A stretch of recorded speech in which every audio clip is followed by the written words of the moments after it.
clinical depression is a horrible thing. And I say this not just because of the sadness aspect of it.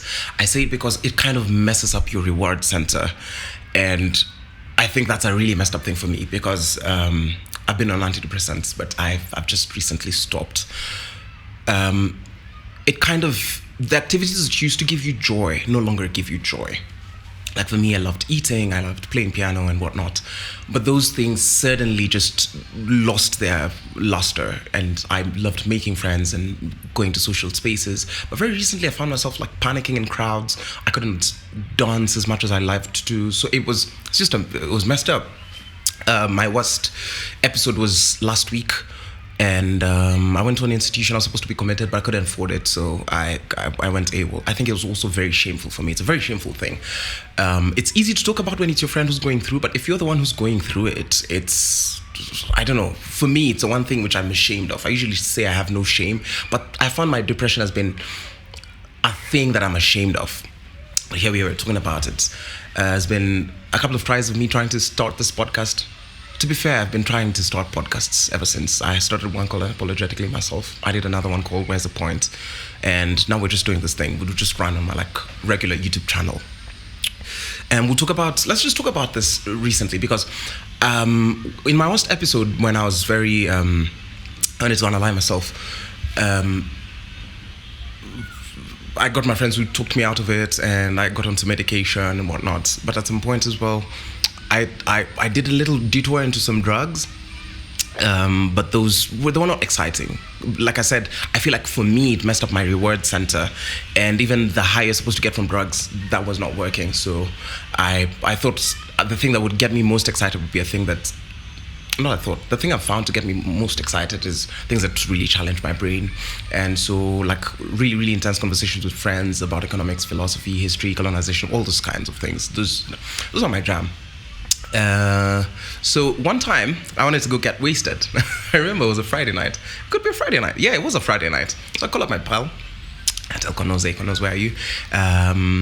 Today we're going out. He was playing somewhere and it was beautiful. So we wanted to go out. I was like, oh yeah, today I'm going to show you some joints in West E and nini.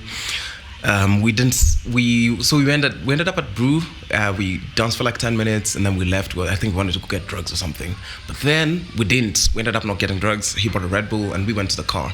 And so we were having conversations. We were talking about how tough life is. It was a good time. It was a madness for sure. We're laughing and we're talking. I'm telling him the things I've been doing to cope. And so the whole plan just fell apart. It was amazing. So we're chilling. And I think I tell him, we start talking about dating and whatnot, and then we start talking about dating apps. And this is the most interesting thing I found about dating apps. So I hop onto, the first one he introduced me to was Bumble. Lucky I didn't know anything about it, but Bumble is the one where it's like I think it's like an orange yellowish one. I don't know what the color is. It's yellow, yeah. And the whole idea is the babe is the one who texts you first, and as a guy, then you just carry the conversation. And then I think for the first night, I think I got maybe 2 matches or whatnot. It was crazy. Anyways, I don't think much of it. I just do the swipe, I set up my whole profile and whatnot. And he tells me it's a place where you're gonna be. The disadvantage of dating apps is you're gonna meet the whole of Nairobi's on dating apps. I didn't know this because I'm a guy who I have very many social cycles, so I've never really seen the need to go on dating apps. But I wasn't meeting my regular friends because of the depression. But I also wanted to meet new people. But I also wanted to see if I still got it because this being single business, whatever. So whatever, I get onto the career and a few swipes and I get a few hays. And it became philosophical for me. So I'm at the point where I'm just exiting dating apps because they just cannot work for me in the sense that, so when I got there, I realized that there's a thing which I usually say, and I think it's a truism, but just stay with me for a while. The cliche saying that women are the gatekeepers of sex and men are the gatekeepers of relationships. I think dating apps are a perfect microcosm of that saying, because you'll find on women's bios, they say, no hookups, please. Don't ask me for nudes. I won't come if the first date is in your place. And What else? What else have I seen as a disclaimer? Something of sort. I'm looking for someone to get me off of this app. For the men are saying, do not ask me for money, do not use me for money. Looking here, men are always looking for like a short time, a good time, hookups, those kinds of things. So men are looking for this sex thing, and women are looking for commitment.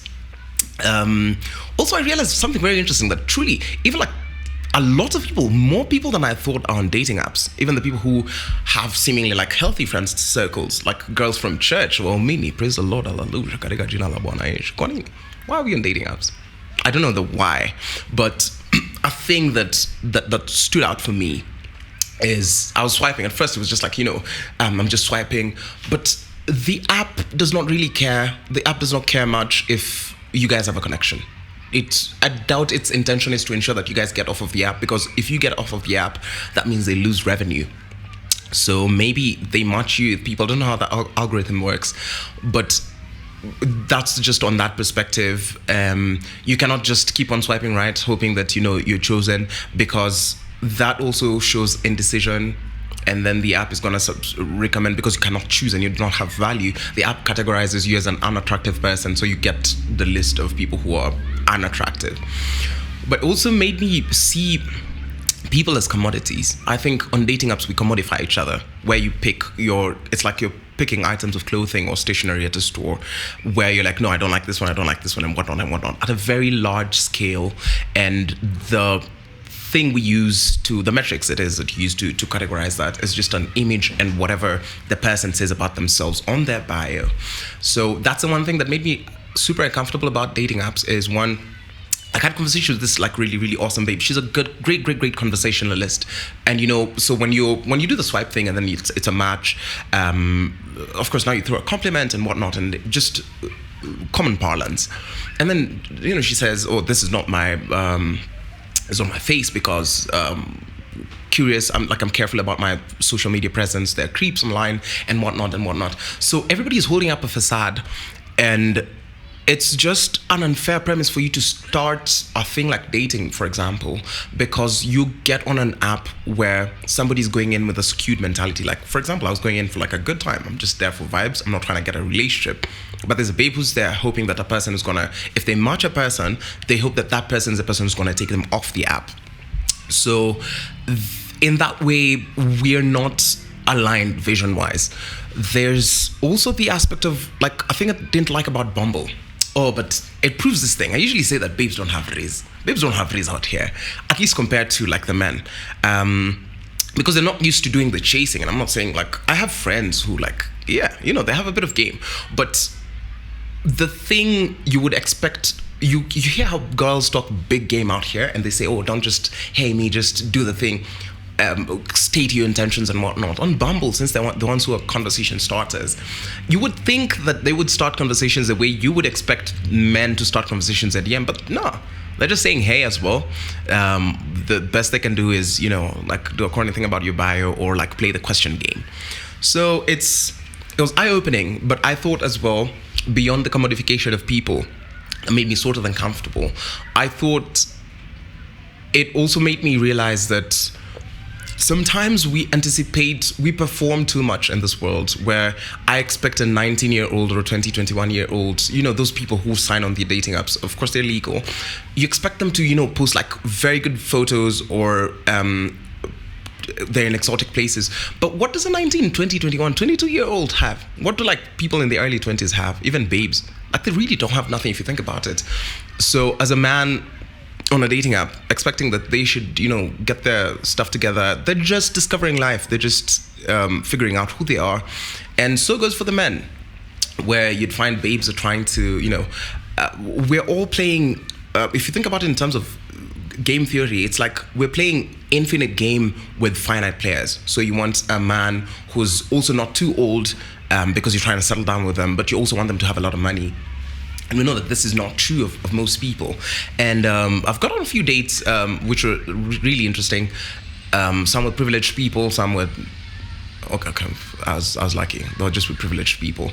And how that turned out is we have people who have very different viewpoints.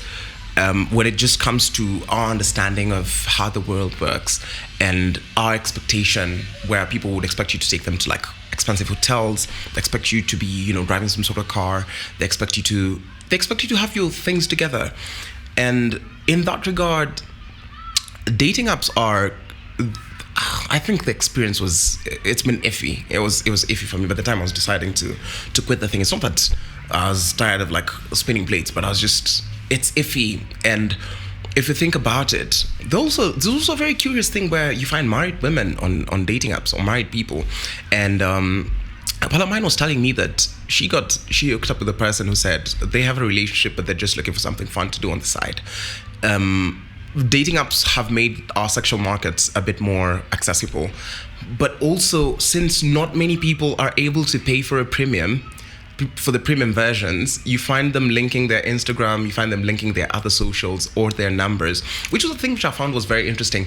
So now I get to look at Instagram very differently. That is it just a social media app, or you could just shoot your shot the way you would on a dating app? It was really interesting to see these things. And because I think like Bumble gives you, I think, maybe 24, 25 swipes in a day. When you run out of swipes, it's sort of addictive. Then you go and download another dating app. Then you go and download another dating app. Because you'd find somebody on this side is highlighted as a super user, but then you find them on this other app, and they're not doing as well. You know, those kinds of things.